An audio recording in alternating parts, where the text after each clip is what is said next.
Welcome, friends, to another edition of Economic Update, a weekly program devoted to the economic dimensions of our lives: jobs, debts, incomes, our own and those of our children. I'm your host, Richard Wolff. This time of year, the July 4th holiday is on people's minds. And I wanted to start with that because it allows us an insight into economic problems we're facing now.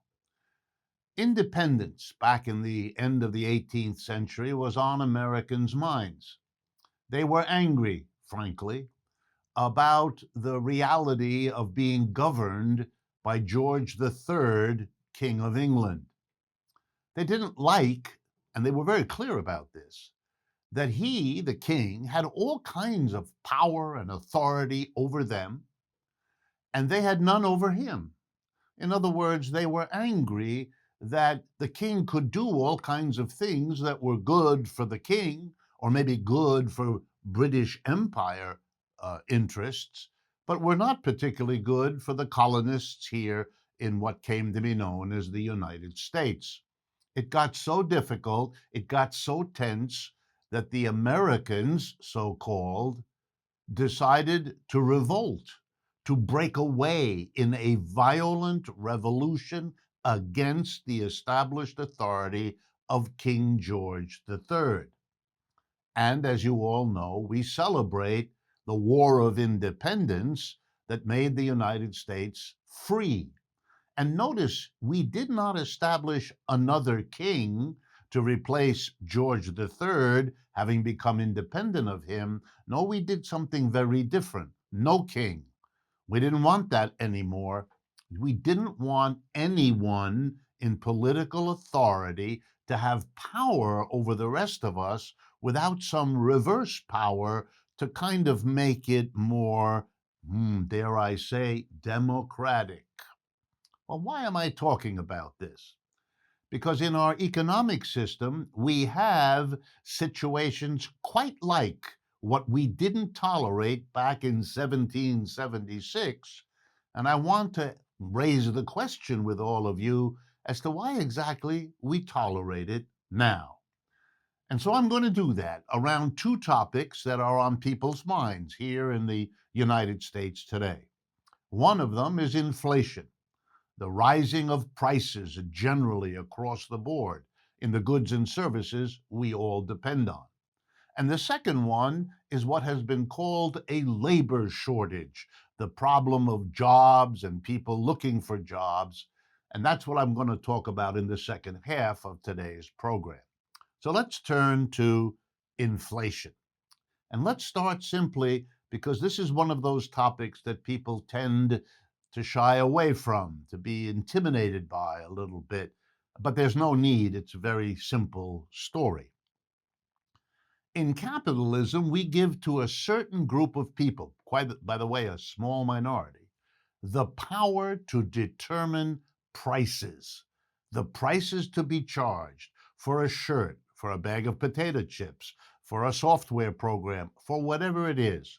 The price is set by the owner or the board of directors, if it's a corporation, of capitalist enterprises.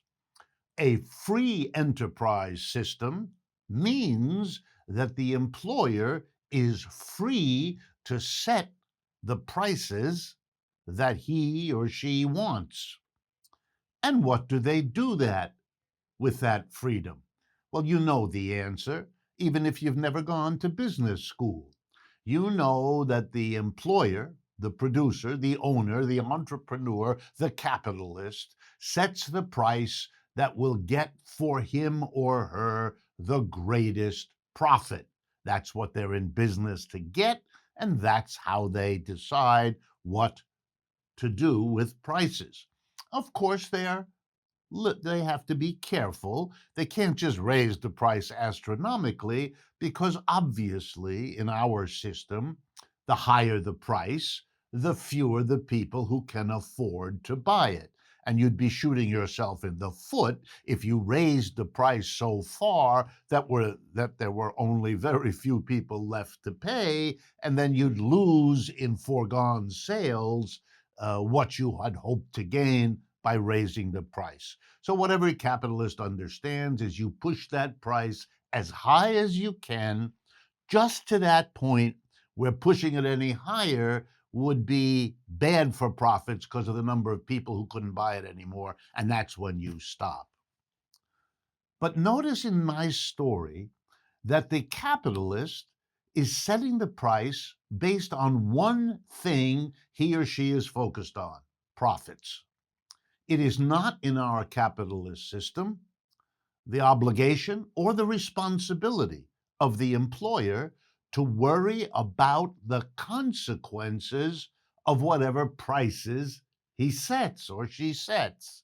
And that's where they become like King George III, who set all kinds of prices. For example, the famous tax on tea that led those colonists in Boston to have that first Boston Tea Party, throwing the tea into the harbor in protest because what the king was doing by taxing the tea was good for the king, but was awful for the city of Boston's merchants and the people dependent on them.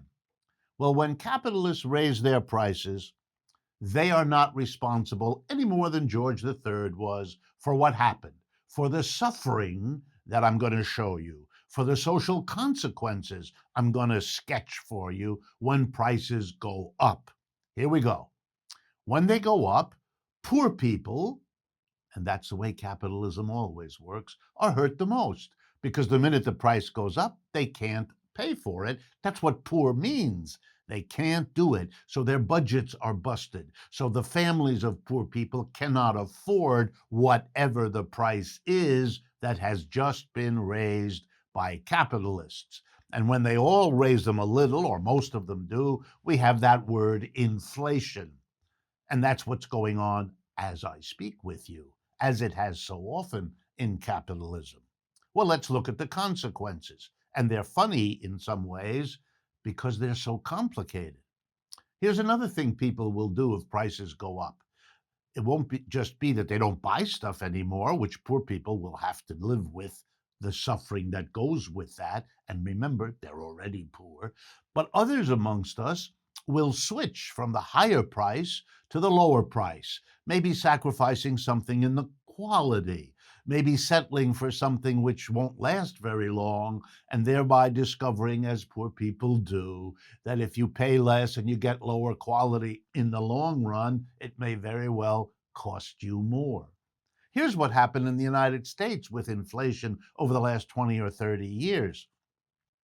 Everybody who used to go to stores where the prices were raised, the Sears Roebucks of America, moved over to the Walmarts of America because everything was cheaper there. And you know what Walmart did? It got those cheap goods people went to buy because they couldn't afford the rising prices of everything else. They went to a Walmart that brought in cheap Chinese goods. That's right. The raising of prices by American producers to get more profits for themselves drove millions of Americans to buy Chinese goods that were cheaper. The growth of China, the power of China, was in part supported by the reaction of Americans to the inflation built into our system because we let private enterprises raise profits by raising prices and not be responsible for what the social consequences were. You know, a rising price for the things you buy is just as devastating as getting less in wages. A cut in wages means you can't afford stuff, but rising prices means exactly the same thing. We have ways in our society to protest a wage cut, but how do you protest a price increase? Employers have no responsibility for any of this. Indeed, these days, as the Federal Reserve floods the economy with more and more money to try to give the economy a boost, here's what the Fed really hopes for: that with all this extra money, people will go and buy goods and services, and the capitalists will produce more to sell more. Well, they might, but if they're a free enterprise, here's something capitalists can do. Looking at all the money being pumped into the economy by the Federal Reserve, now by the deficit spending of the government under Biden as well, they have an option. They have a freedom. They can choose not to produce more goods to sell to the people with more money, but they can instead raise the prices, knowing that people with more money will be able to pay them. And it's easier and quicker to get more profits by raising your price than by going through all the labor of producing more goods. So capitalists are raising prices, and the reason is because they can, because that's what a free enterprise enables them to do without their having to worry about or take any responsibility for the social consequences of the prices they raise. They raise them for their private profit. We live with the consequences, but have no power over those price setters. Should remind you of King George III. Capitalists, however, don't want us to think about that. That's why there's always an excuse when capitalists raise prices. We're not supposed to understand they're doing that as they were taught in business school to protect or improve their profits. No, no, no. Here are the stories we hear. Ooh, we're raising prices because our workers have demanded higher wages, or because the government is charging us higher taxes, or because we have to pay more for our inputs. Notice, the capitalist who raises prices is never going to tell you, I'm doing that because I want and can get more profits that way. No, no, no, no, no. We're always taught that the poor capitalist is only doing this unpleasant thing because he or she is forced to by still others. Don't be fooled. Well, what's the alternative? The alternative is that prices are not set by one part of the economy, a small minority. Employers are a small minority of the people in our society. Why should they be able to set the prices? Here's a metaphor. We have traffic intersections in America, don't we? Where all of us who are going one place or another have to cross the same intersection more or less at the same time. Do we allow everyone to be, here we go, free? Do we have free traffic intersection maneuvers? No, we don't. We have a light that goes green or red. And some of us have to go when it's green and stop when it's red. And that's because it's better for all of us to limit the freedom of all of us, because we all have to get to where we're going. We all have to be alive when we get there. And it would be chaos and deeply unfair to let everybody go zooming through that intersection without rules limiting our freedom. Well, you know something? Going to work is just like going to an intersection. There has to be a shared power and responsibility, not only over what the wages are, but what the prices are. We all have to live with the consequences of price setting. We shouldn't have a minority free to do it in its own self interest. We've come to the end of the first part of today's show. Before we get to the second half, I want to remind you our new book, The Sickness is the System: When Capitalism Fails to Save Us from Pandemics or Itself, is available at democracyatwork.info/books. I also want to thank, as always, our Patreon community for their ongoing and invaluable support. If you haven't already, please go to patreon.com/economic update to learn more about how you can get involved. Please stay with us. After a short break, we'll be right back.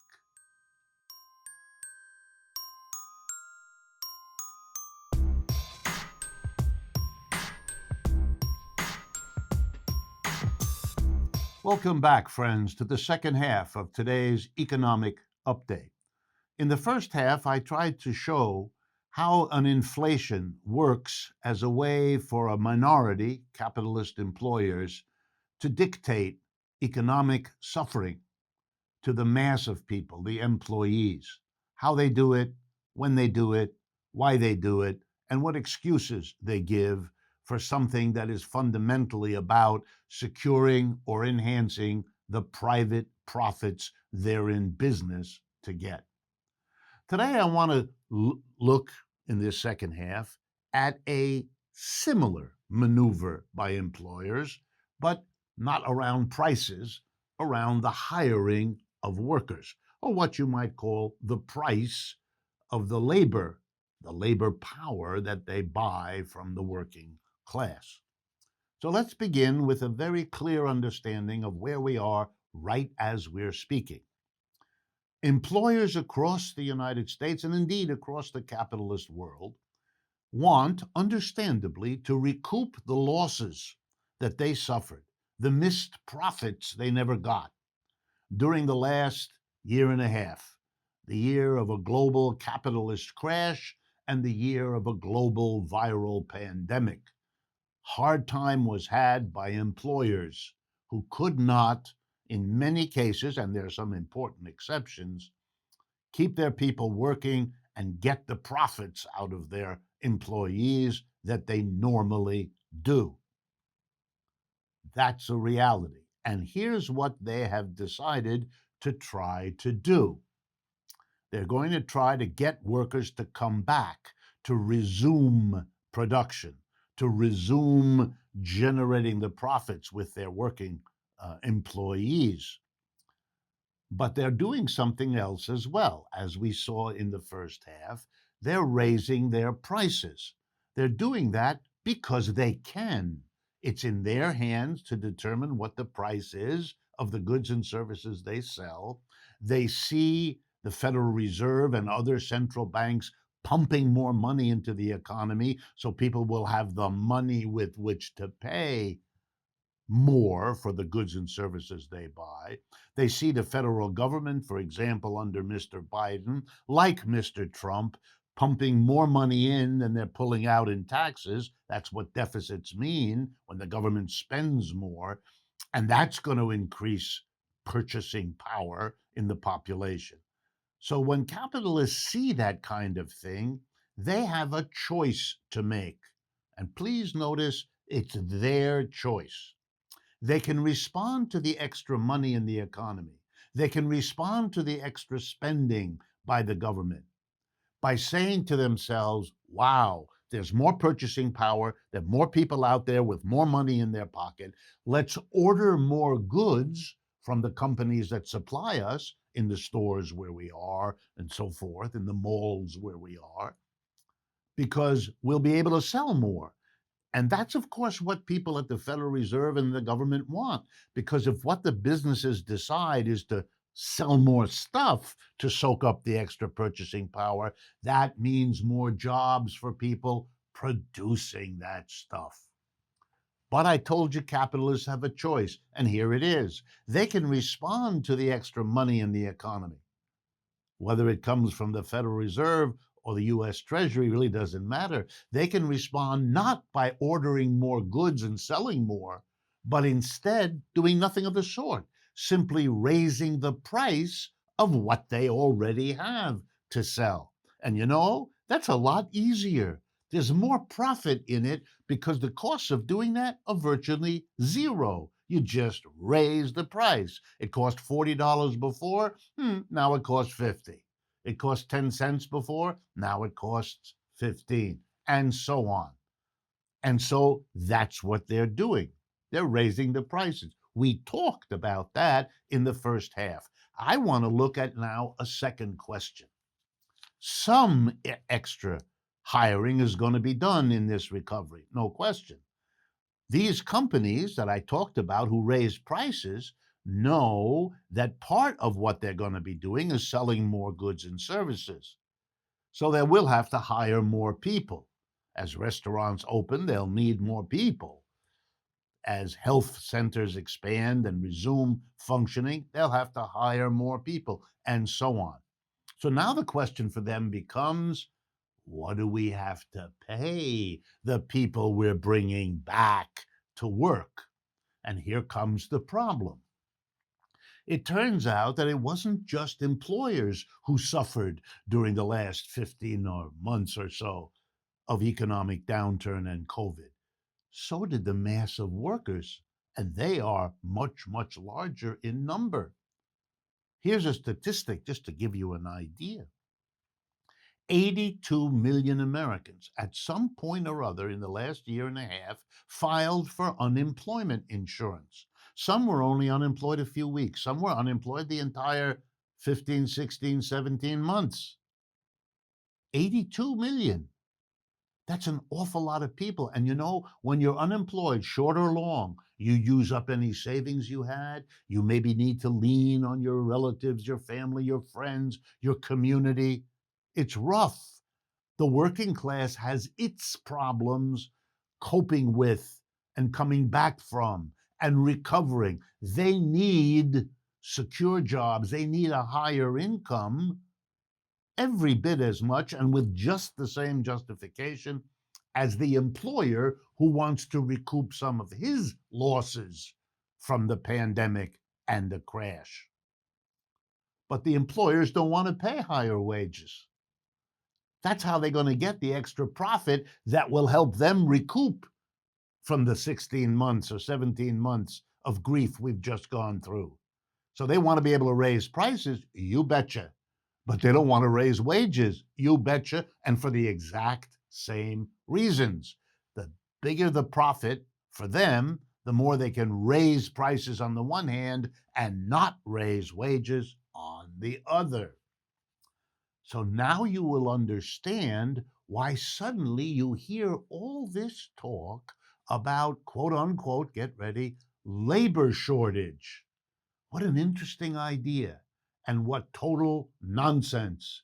What the employers are saying is, gee, there's not enough workers. Let me translate that into economics. There's not enough workers for you to hire at the wage you're offering. You're offering as much or less than you used to pay because you want to make profits, which is what you're in business to get. But you're not the only one who has to recoup the losses of the last 16, 18 months. Your workers are in just the same predicament, but you don't want to pay them a higher wage. Even as you raise your prices, you don't want to. But you don't say that because that would be honest and admitting how this system works, which is dangerous. So you come up with BS, labor shortage. Listen, Jack, you raise the wages, the shortage will vanish. The people will come knocking at your door. But you don't want that. And so, what is the point of this labor shortage noise? Here we go. 4 states in the United States have already acted on pressure from businesses talking about labor shortage. And you know what they've done? Exactly what those businessmen want. They have withdrawn their states from the federal program of giving an extra $300 a week to people on unemployment. Oh, now we get it. You're going to force people to go back to work at low wages by taking away a portion of the unemployment that they were entitled to help them through the crisis. The employers got billions of dollars to help them through. Remember the payroll protection plan, all the extras that were given to businesses? They wanted them, they got them, and they took them. But they're in the same process now, taking those away from the workers. The businesses got millions. The workers got a few $100s extra a week for a limited number of weeks. But who cares in the capitalist system? The employer is taking away the extra for unemployed workers, making them so desperate with those $300 gone in the 4 states that have already done it, and other states typically run by Republicans moving in that direction. You are forcing workers to accept much lower wages than they need to cope with the suffering they just went through. What kind of a society gets through a cataclysmic crisis with somewhere between 500,000 and 1 million dead fellow citizens, responds by squeezing the mass of the working class to force them back to work. And by the way, you're going to see more of this. It isn't just taking away the $300 of extra for the unemployed. You're going to see restrictions on who's qualified for any unemployment. You're going to see problems with little self-employed businesses to force those people to give up their little business and go back to work at the low wages. You're worsening the inequality.